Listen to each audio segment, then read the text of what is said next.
So hi everyone, so welcome to this video. So in this problem we're gonna be solving a computation problem. So here goes the problem statement. So we will be given an array of colors. So each color will be represented by an integer. So 0 represents red, 1 represents white and 2 represents blue. So we'll essentially have an array with colors red, white and blue, which essentially means that we'll have an array of integers with 0, 1 and 2.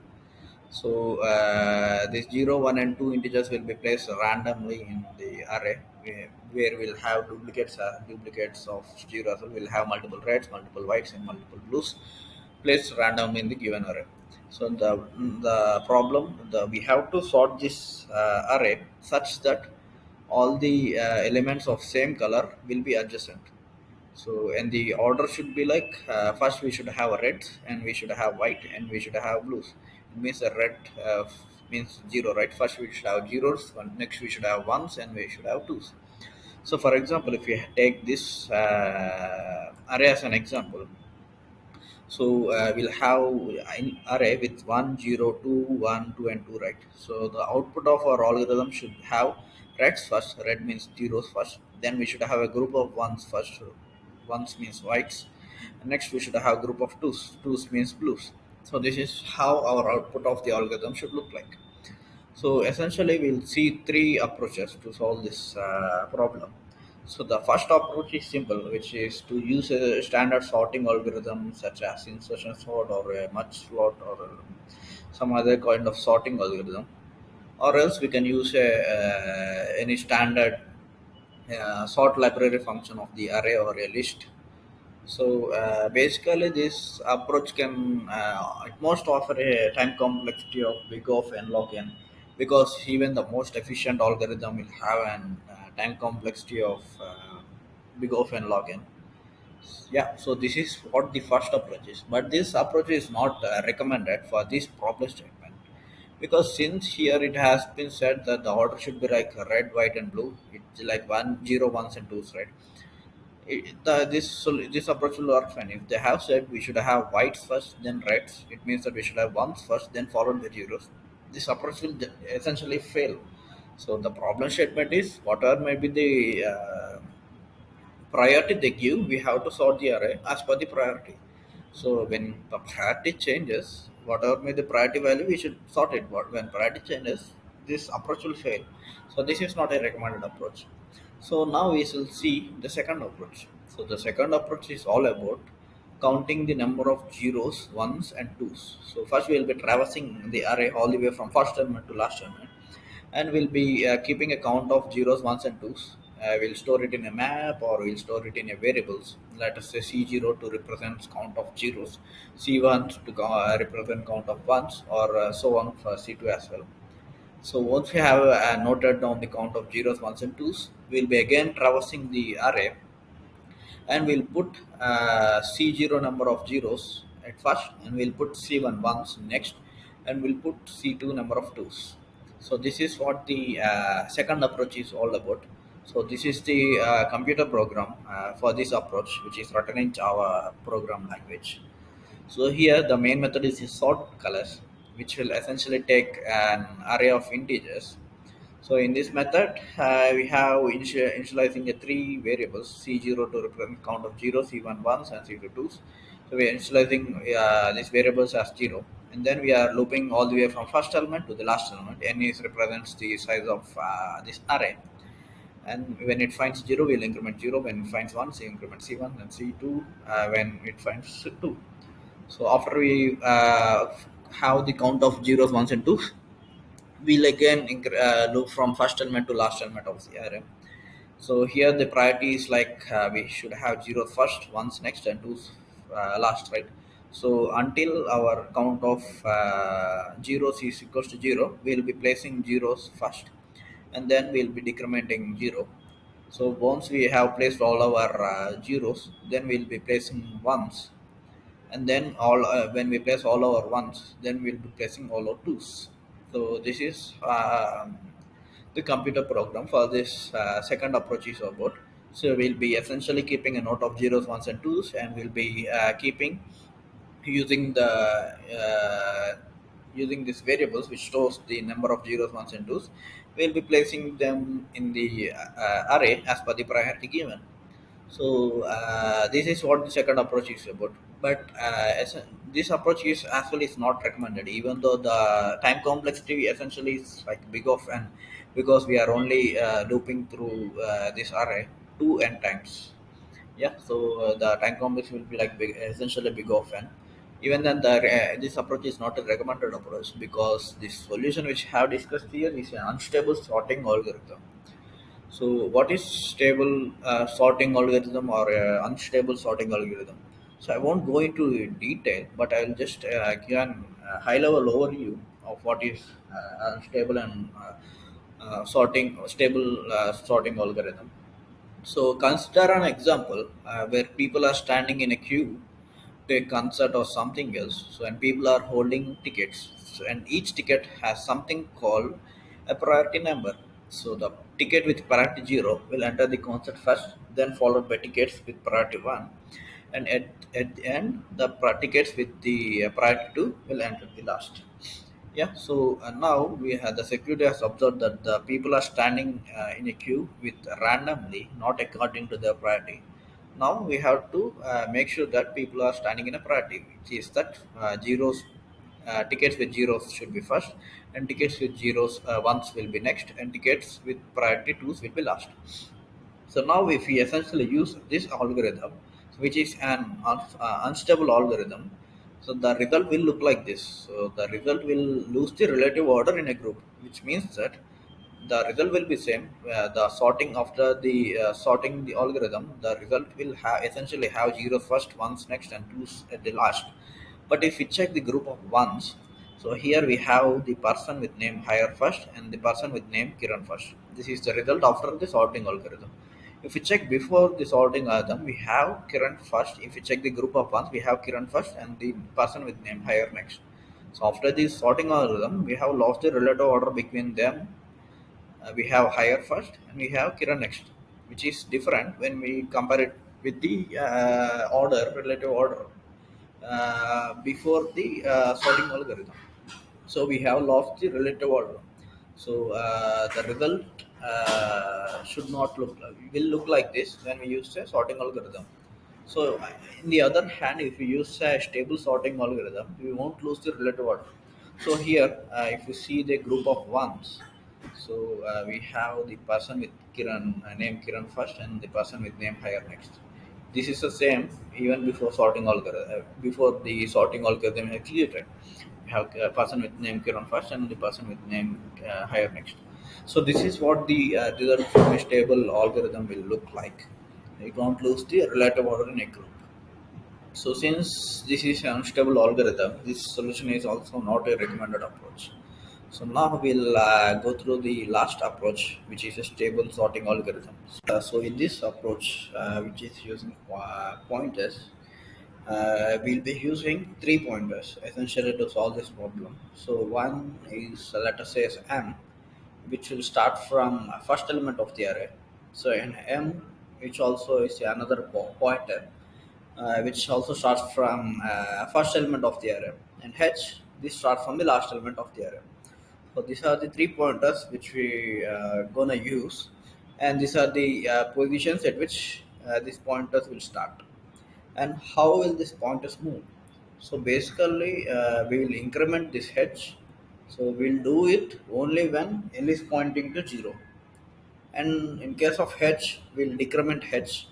So we'll do that only when h is pointing to 2. So this way, as L is when L is pointing to 0, we are incrementing L, and H is when H is pointing to 2, we are decrementing H. So this way, it will make sure that all the values which are left to L are zeros, and all the values which are right to H are twos. Since L is starting from first element and H is starting from last element. So so this is how we move the L and H pointers. So now, since we have seen how when we move L and H pointers, now we'll discuss about what is the core idea of this approach. So the core ideas of the approach is first we'll just traverse all the way from first element using this pointer called m, which starts from 0, until the element pointed by h pointer. So so this is what we do first, and then m is basically, whenever in each iteration m is basically checks the value which it points to. So and then when it if it finds 2, it will basically we need to send this 2 right to the h pointer. So to do that, we'll essentially swap 2 with the element head h. So and then we'll decrementing h. So this way we'll make sure that this 2 goes right side to h.